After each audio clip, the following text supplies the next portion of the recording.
and ending up with brown.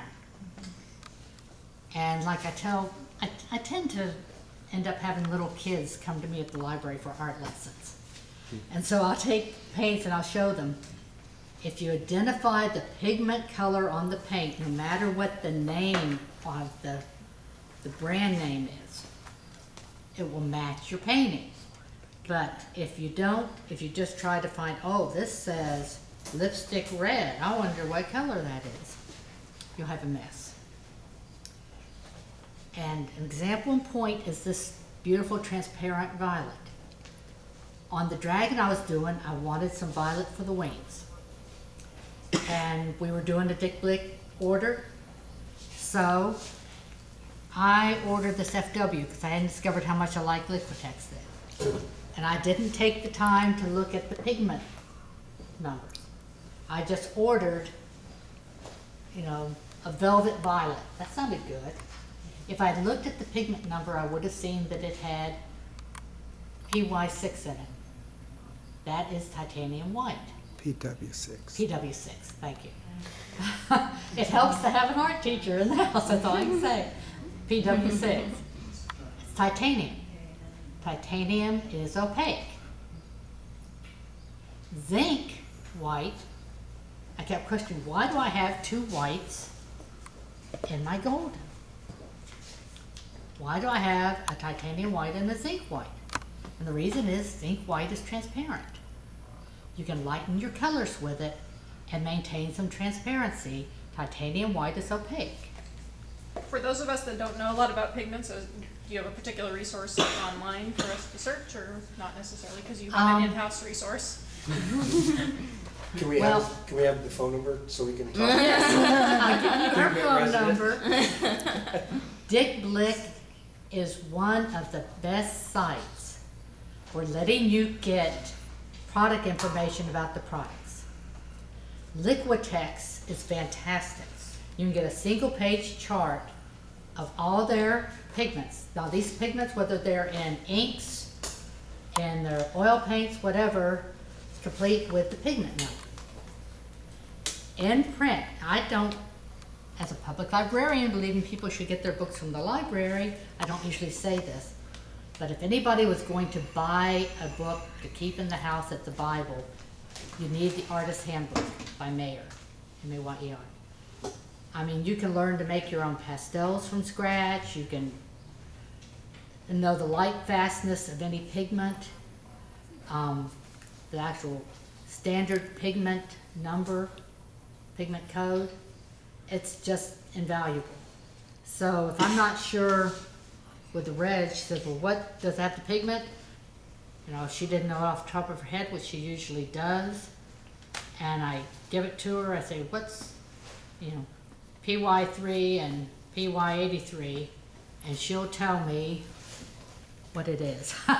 Or she'll grab the book, look it up, and tell me, oh, that's whatever. So the one thing with all the inks I've used is I have looked into them for toxicity. Even the ones that may say cobalt, they're a cobalt hue. So you're not dealing with cobalt. The cadmiums are cadmium hues. So you're not dealing with the toxicity of cadmium paints. And the example of the two whites I'm showing down here. I've mixed these with, and write down the brand name. I wrote down the pigment numbers here. I can look up here in a minute and figure out. Okay, I used the FW Emerald Green. Okay. On this side, it's mixed with zinc white. And on this side, it's mixed with titanium white. You can see the difference. Big difference. And if you look at the little chart I'm going to pass around, the black is just a pit marker,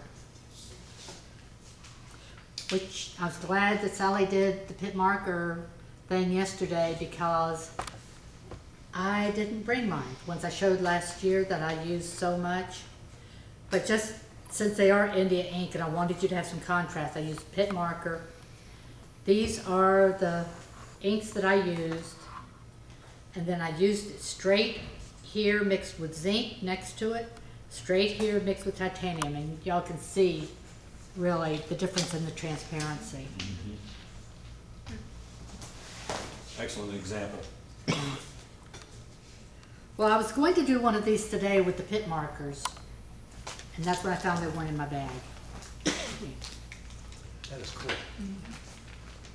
Throw it all down. Yeah, she's.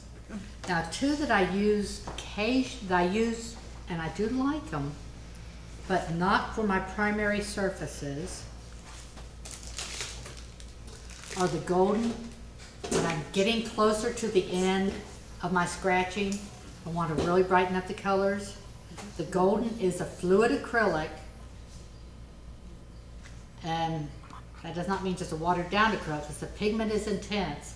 It's more fluid than tube paint, but the acrylic in it is stronger and easier to mess up if you don't let it dry, and a little bit harder to scratch through. And the other that I've just started using are the acrylic gouaches. These are Turner Acryl Did you say wash or gouache? gouache. Okay. Gouache.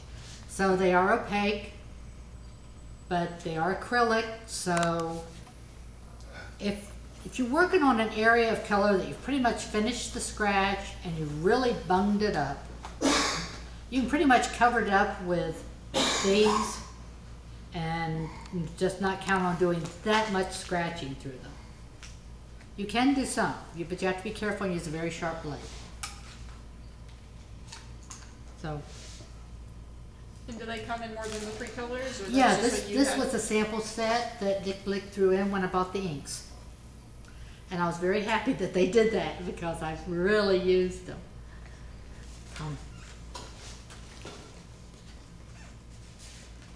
Let's see.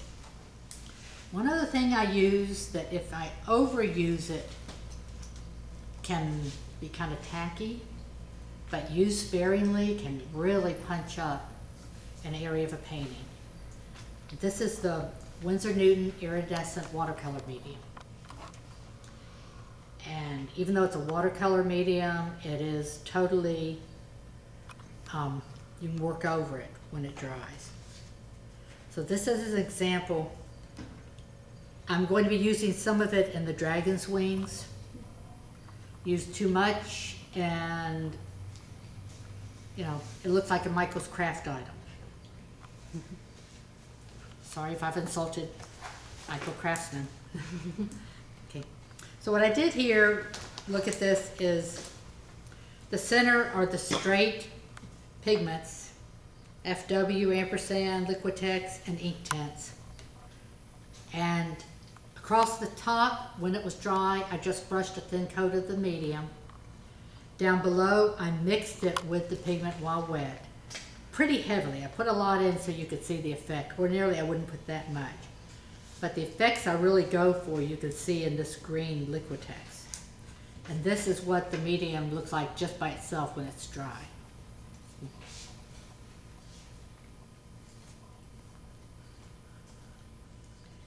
And how do you mix the iridescent? Just with your brush into it?